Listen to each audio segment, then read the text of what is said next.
back with more Agents of S.H.I.E.L.D. This is episode 4 of season 7. Ooh, I'm excited for this one. I'm very, very excited. This is like a noir kind of episode, like a black and white kind of thing, from what I've kind of seen from the promotional material and stuff like that. I love the kind of noir aesthetic and everything, so I'm really, really intrigued to see how this episode's going to go.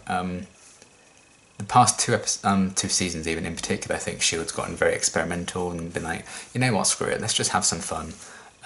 Let's go a bit out there, and I'm here for it. So yeah, I really, really am excited to see what they're going to do with this episode, because the last one, obviously it was great, because it's S.H.I.E.L.D., so of course it's great, but it ended with Ellen D. Coulson going through a bit of a thing at the end. It seems to be a bit faulty after everything, and I think that's going to lead into the events of this episode. I don't quite know what else they're going to be focusing on, but I'm loving this final season so far, so I'm sure they're going to continue with something just awesome. So very, very hyped for this episode. Let's get into it. Ah. And then your story ends. Sometimes the hero has to die, and there's nothing. Is that going to be the other guy? Oh, nice. I love his logos. Is it going to be the other guy in like Caesar's outfit? And then he was killed. This was the day Daniel Sousa became the first fallen agent of S.H.I.E.L.D. No thanks. No.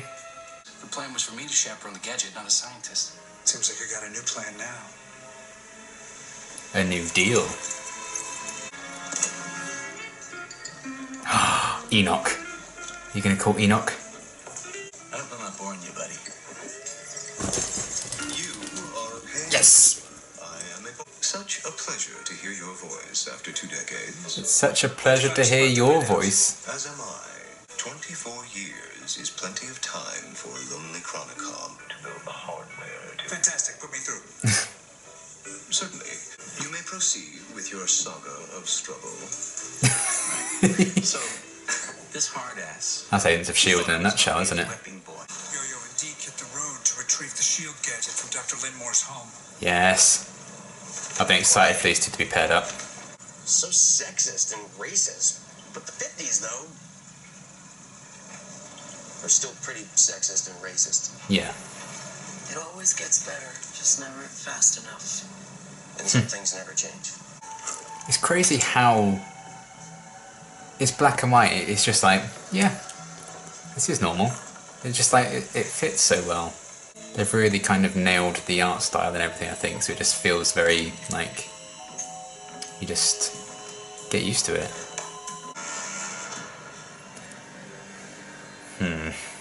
Looks like they're once again going to have to face off against the Chronicoms.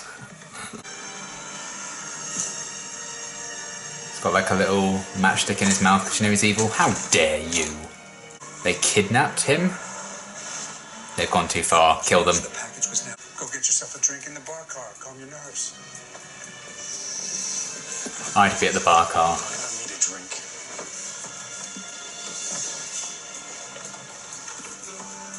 I need to fix this goddamn city. I do things my way. How interesting. Me reading all the fan theories about this season. Perhaps your call indicates it's time for me to join the team. No, sorry. I need you to connect me to the Zephyr Oh. right now. I didn't see who took him. We have to assume Russians. I'm so sorry, Mac. If I had my powers, Let's not go rushing to conclusion. Guess you got the package. So I love that so many people like imagine themselves in movies, and I can so see Coulson doing that. So I love that kind of this is kind of played out in this way. It is incredible, isn't it? Is it? Oh. There was someone who couldn't stick around long enough to make it last. How about you? Oh. Similar story. Oh. You can relax, Mr. Coulson. Pick up alone. With a proposition. Want to buy a drink for a lonesome gal? No. Same for the lady. And all we had to do was make one call, and he dies right now.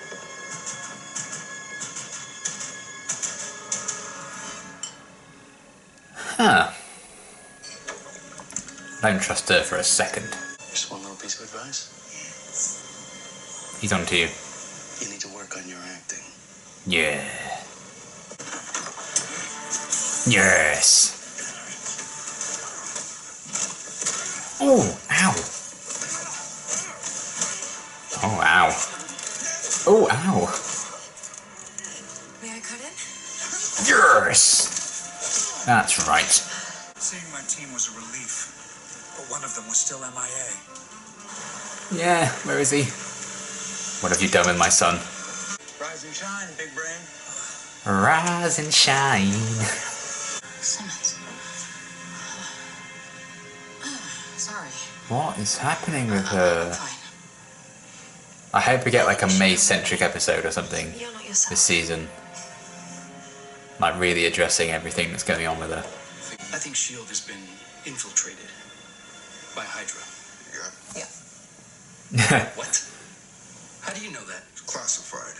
But we're Who else knew about your meeting with Dr. Linmore? Only my superior. Also classified. Name wouldn't happen to be Malik, would it? Yeah, Sorry to break it to you. The kid we let live in 1930. I thought that's who it was going to be. Come back to haunt us in 1955. Listen, fellas, there's no hard feelings. I wish I could help, but it seems like... I like how quick Deke is to like think of like a cover. He's very quick on his feet like that. Smile, you wouldn't think he'd be so incompetent. Looks like the boss is a little unhappy with you, but that's... Little unhappy, yeah. It's a very evil waistcoat, to be fair, and a very evil beard. Nobody's gonna miss a third-rate hoodlum. Just like nobody's gonna miss a toaster salesman. I will, thank you, sir. Well, it's easier to let a bad man live than to let a good man die. That's catchy, and I wish I'd said it. But Agent Sousa's sacrifice was an inspiration to others in S.H.I.E.L.D. Like yours was for the Avengers. Well, let's not oversell it. It's a fact. Hydra took a lot of good people from me. This is a fight I'll wage alone if I have to. And give my life for it. Funny you should say that. Once said, I guess I owe you a debt of gratitude, Deke. Yay. Do you have any idea why you may have seemed so disoriented? This look for Gemma, by the way, is everything. What happened? I've been feeling nothing. Just blank. And then my emotions wash over me. But the fact that she knows that's a good sign. Enoch, buddy, it's Deke. How the hell? I'll connect you. Oh, Enoch. We'll get him back on the team. I am alone in this world as I have always been. No. Guys, May, do you feel anything now? Worried. And, concerned. Same. You're not being overwhelmed by your own emotions. You're feeling Everyone else's. Oh. touch on the base, running around you. Yeah, bumping into me. Feeling trapped. And then Simmons and Oh. Sousa. That makes sense, okay. Writing some new history. Copy that. it's the director's call. Let's make some waves. Well, What else did you feel? What was it, May? wasn't saying that a few episodes ago. Well. I mean, that's pretty badass. We get it, you're evil. Say hello to Howard. Will do.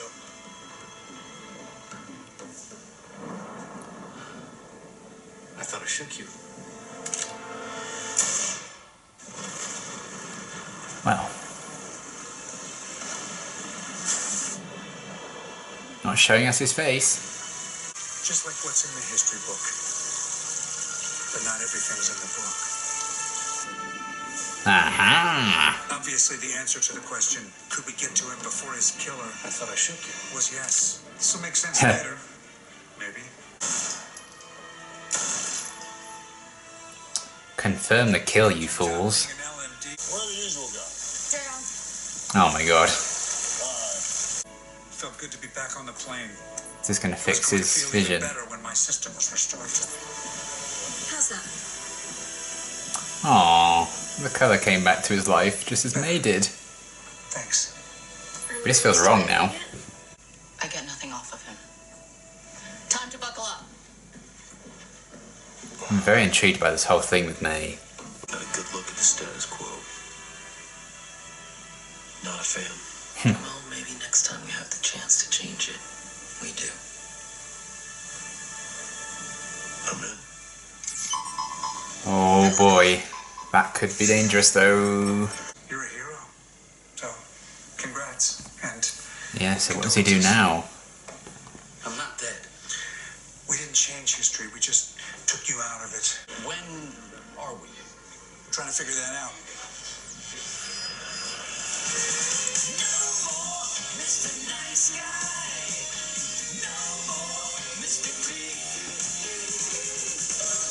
Mr. Malik, I have been left behind to help you. Oh, bloody hell. The man who called. It is time to prevent that. No, it's not. How? By doing exactly what I say.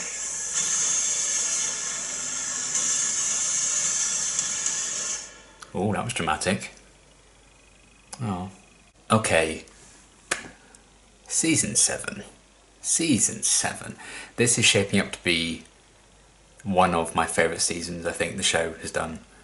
We've had 4 incredible episodes now, at least for me. This was amazing. I love this episode. I loved the black and white kind of noir aesthetic that they went for most of it. I really like that, you know, it was LMD Coulson, you know, going a bit faulty and stuff like that. He needed to reboot after everything. And, you know, why did this happen? Why did he see everything in black and white? Why was he, like, having this inner monologue and presenting it in this kind of noir-style movie way? You know, why exactly did that happen? Because fuck you, that's why. And I love it. I love that they didn't really need to explain it. They're just like, this is how this episode's going to be. Go with it and enjoy. And it just felt so natural right from the off, really. When they went back to being in colour, I was like, this feels almost wrong. I think a lot of that was due to like the directing and everything. The music was great in this episode. You know, the title card near the start as well, which has been a huge thing that I've really loved about this season. All the different title cards tying into like the eras and stuff like that and what they're going for. All of that was fantastic. And yeah, they really kind of captured the feeling of those old kind of school movies and the atmosphere. I think they really nailed it, and it was such a love letter, I think, to that genre. And I think they really did pull it off in a fantastic way. And you can just sit back and enjoy it, you know. The fact that we were even getting scenes where LMD Coulson wasn't even around and he wasn't present for, they were still in black and white and everything, and it's still kind of, you know, there was no interruptions to the black and white thing until the problem was fixed at the end. I really, really like that. It's just, yeah, like I said at the start, these past 2 seasons in particular, these shorter seasons they've done, have been quite experimental and a bit different, I think. And some people really like that, some people don't. That's just kind of the way it is, but I'm loving what they're doing with season 7 and the experimental kind of things that they've done. Yeah, it all still feels cohesive, you know. A big part of that is, I think, having Malik show up in this episode again, Freddie, obviously a bit older. Oh, a bit older, 2 decades older. So yeah, it still feels quite, you know, linear and everything, even though we have like, oh, there's a black and white episode, or we have 2 episodes that are set in a completely different decade to the rest of the season. We have episodes set in another separate decade and stuff like that. And yeah, it all kind of feels very streamlined by this one story with the Chronicons and with Freddie, you know, in different eras, things like that. They've just done a fantastic job with it so far, and I can't wait to see what else they have in store for us with the rest of the season. You know, I am utterly adoring this episode. Well, I did adore this episode. I'm utterly adoring this season. We haven't even had any fits yet. Like, imagine how... I don't think it's possible for me to be enjoying the show any more than I am, and yet we haven't even had my favourite character of all time show up yet. So, I'm so excited. That's going to be the best thing in the world. So yeah, fantastically done. I love how they really captured the feeling of like the noir style and the era and everything. The music, the direction, the performances and everything. They really kind of nailed, I think, what they were going for. And yeah, that was just fantastic. And the end set up with another new time period. I think we're in the 70s. So yeah, more new amazing outfits, because I think the costume department this season have really kind of brought their A game, because they've had much more of a chance, I guess, to show off a lot more of a diverse range of costumes and stuff like that, and such carefully selected stuff, even when it's just going to be shown in black and white, you know, because I guess they did have the colour bit near the end of the episode, so they still needed to get the colours right with their costumes and everything, but yeah, I'm just kind of in awe of how well put together this episode felt. It was so slick, and it could have easily felt a bit like a gimmick, but I really don't feel like it was for me, because they just absolutely went there with it, and they were like, if you don't like it, you don't, but this is what we're going to do with this episode, and I really think they nailed it. I really do. I loved it. What should we talk about first? Well, quickly, I guess, the villains. A bit more Chronicom action, I guess.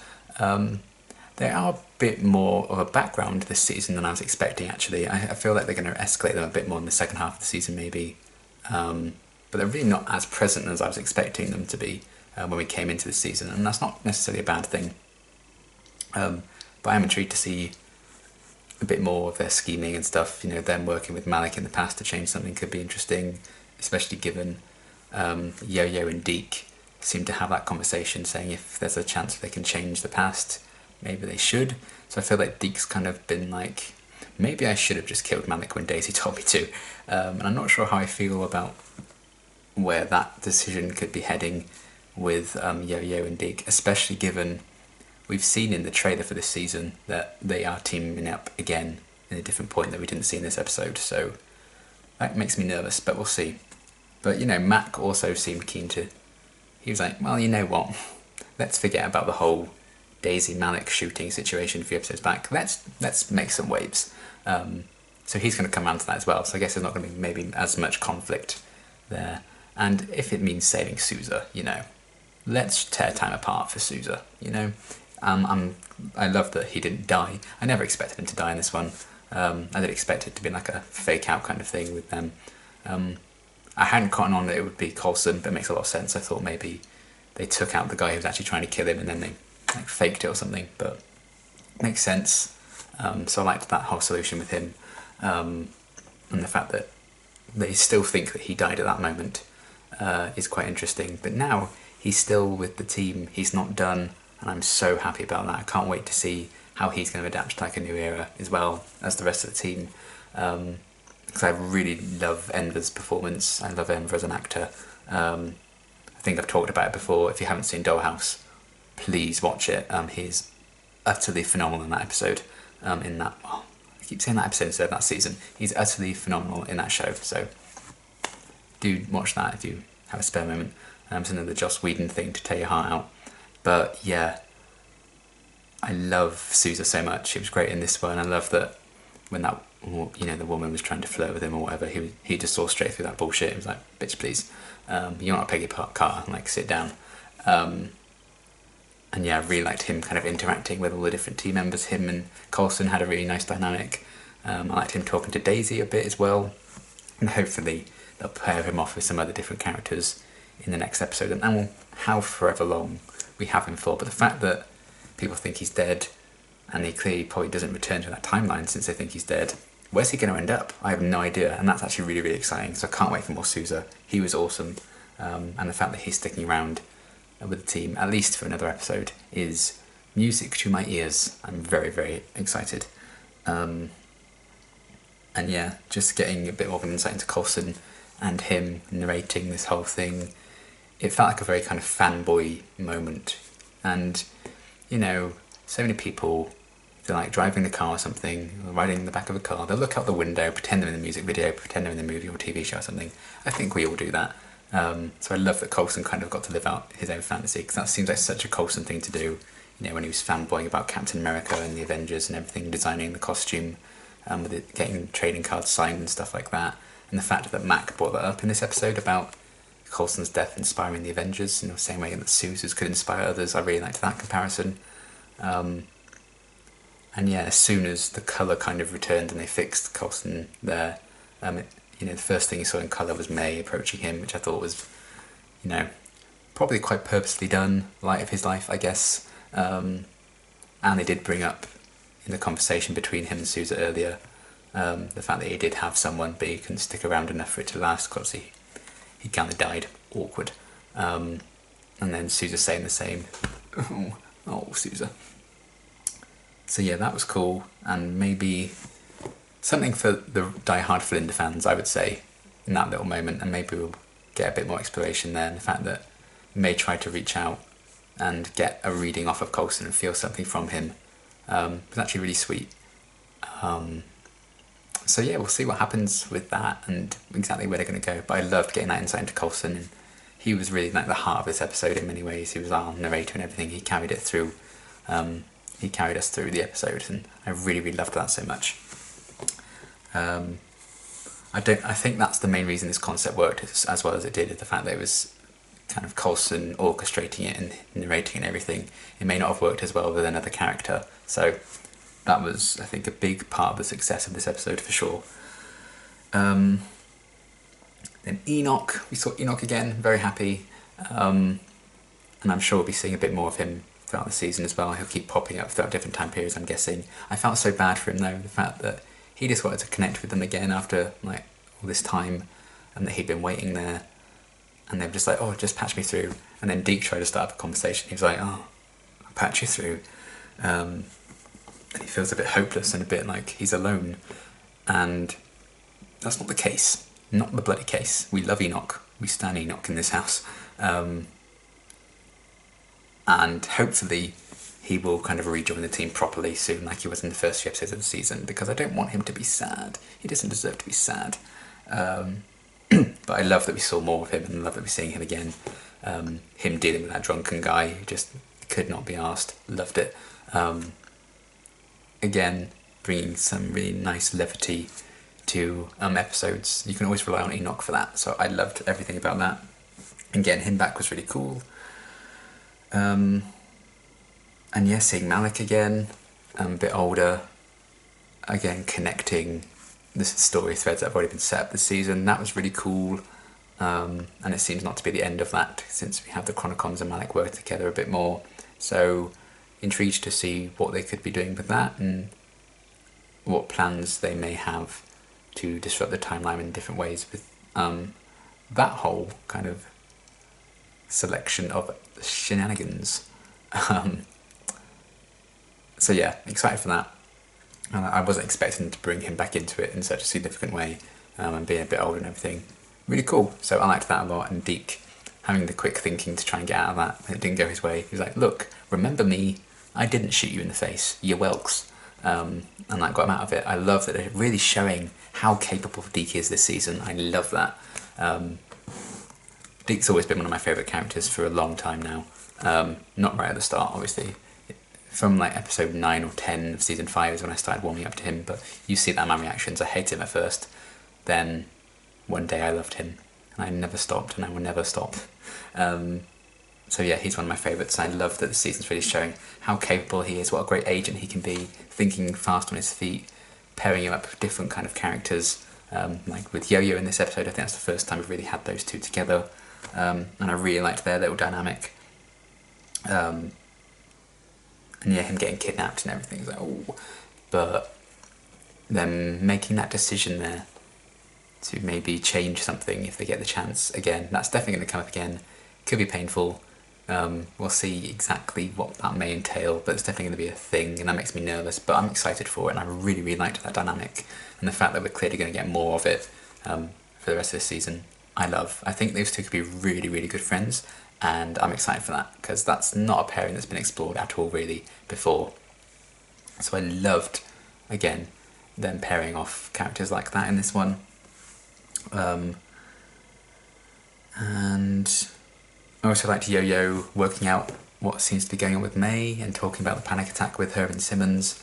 And like Gemma trying to be there and working it out. And I love the reveal of what's been going on with May. Like, she's feeling everyone else's like emotion. She's kind of like a sponge of emotions, and she's not feeling it for herself. She's taking these emotions from others after what she went through at the end of season 6, which I think is really cool, a really interesting idea.